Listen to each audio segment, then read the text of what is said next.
నా పేరు రమేష్ అండి. ఏం చేస్తారు? నేను హోటల్ నడిపిస్తా. ఇక ఈ భూమి మాదే. ఇక కాకపోతే ఫస్ట్ ఆఫ్ ఆల్ ఈ ప్రభుత్వము అధికారంలోకి రానికే అమలుకు సాధ్యం కాని పథకాలను ప్రవేశపెట్టింది. ఒక్క పథకంలో క్లారిటీ లేదు. ఒక పథకాన్ని 100% అమలు చేసింది లేదు. ప్రజల్ని ఇబ్బంది పెట్టి ప్రజల్ని గొర్రెలని చేస్తారు తప్ప ఈ రాజకీయ నాయకులు చేసేది ఏం లేదన్న. ఇంకోటి ప్రజలు గొర్రెలే. ఇక నేను అందరికీ చెప్తున్నా, మన తాగనికే ఓటుకు నోటు పైసలు తీసుకొని ఓట్లేసుడు తప్పితే ఆ పథకాలను చూసి ఓట్లేసుడు తప్పితే మిగతా ఏం లేదు. 100 రోజులు కాదు, ఇంకా 100 రోజులు తీసుకున్నా 100% వాళ్ళు ఇచ్చిన హామీ పథకాలను అయితే అమలు చేయలేరు. ఇక కొత్త ప్రభుత్వంలో ప్రజలు అంటే మేము 1947 నుంచి మాది కాంగ్రెస్ ప్రభుత్వం. కాంగ్రెస్ ఇక రావాలనుకున్నాము, వచ్చినా కూడా ఏదో వాళ్ళ స్వార్థానికి వాళ్ళు పనులు చేసుకుంటారు తప్పితే ప్రజలకు మేలు చేసింది ఏది లేదు. తెలుసు, కానీ గెలవాలి కదా. వీళ్ళనే కాదు, ఏ రాజకీయ నాయకులైనా అంతే, ఏ ప్రభుత్వాలైనా అంతే. గెలవడానికి ఒక డ్రామా, ప్రజలను మభ్యపెట్టి గెలవాలి. ఈసారి గెలిచిర్రు అంతే. ఇక లాస్ట్ చూస్తే మళ్ళీ నెక్స్ట్ వచ్చే ఎండింగ్ వరకు ఏమన్నా చేస్తుండొచ్చు, మళ్ళీ నెక్స్ట్ టైం గెలవాలనుకుంటే. అంతే తప్పితే అప్పటిదాకా ఇట్లనే దొబ్బుకుంటూ పోతారు వాళ్ళు. బయట పథకాలకు ప్రాజెక్టులకు వీటికి పెట్టే ఖర్చు ఇక్కడ రైతుల మీద పెట్టడానికి వాళ్ళకి రాదు.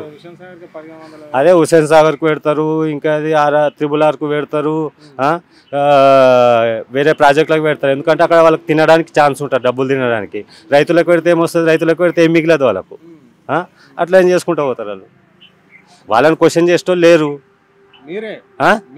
మేము చేయాలంటే ఇప్పుడు మాకు ఇప్పుడు మీరు వచ్చి అడుగుతారు, అట్లా అన్ని ఛానల్ లేవు కదా. ఇప్పుడు ఒక ఛానల్ అయితే ఇక ఇచ్చిందే ఇస్తారు ఇట్లా తిరిగి ప్రజల సమస్యలు ఏమన్నా తెలుసుకునే ముఖ్య ఛానల్ ఏమన్నా ఉన్నాయా? పెద్ద ఛానల్ ఏమన్నా ఉన్నాయా? అది ఇచ్చిందే ఇస్తారు 24 గంటల వార్తలల్లో అవి తిరుగుతుంది తప్పితే ఇట్లా ప్రజల సమస్యలు తెలుసుకుందాము, ప్రభుత్వ పరిపాలన ఎట్లుందని తెలుసుకునే ఛానల్ ఏమైనా ఉన్నాయా? ఇక కరెంట్ అయితే ఇప్పుడు నా పర్సనల్గా చెప్తున్నా, ఇక ఇది 18వ డేట్ ఓపెన్ చేసిన లాస్ట్ మంత్. 18వ డేట్ నుంచి ప్రాబ్లమే. మళ్ళీ ఏఈకి ఫోన్ చేసే ప్రాబ్లం సాల్వ్ కాదు, లైన్మెన్కి ఫోన్ చేసే ప్రాబ్లం సాల్వ్ కాదు. మళ్ళీ ఏదన్నా వచ్చి చేసిరంటే వాళ్ళకు మళ్ళీ మీదకించి పైసలు ఇవ్వాలి వచ్చినందుకు ఖర్చులు.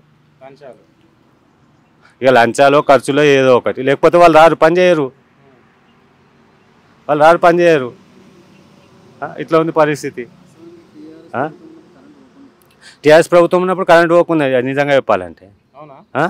ఇప్పుడు ఈ ప్రభుత్వం వచ్చి రోజుకు 7-8 సార్లైనా కరెంటు పోతుంది, ఇంట్లో అయినా సరే బయట అయినా సరే. ఇక నాదైతే పరిస్థితి, నేను 18వ డేట్కి ఓపెన్ చేసి కూర్చున్నా. అది టిఫిన్ స్టార్ట్ చేద్దామంటే నాకు ఎప్పుడు కరెంట్ పోతుంది, ఎప్పుడు ఉంటుందో తెలియదు. చేసి మళ్ళీ లాస్ట్ కదా అన్నీ పడేసుకోవాలి నేను. అట్లాంటి పరిస్థితి ఉంది ఈ ప్రభుత్వంలో.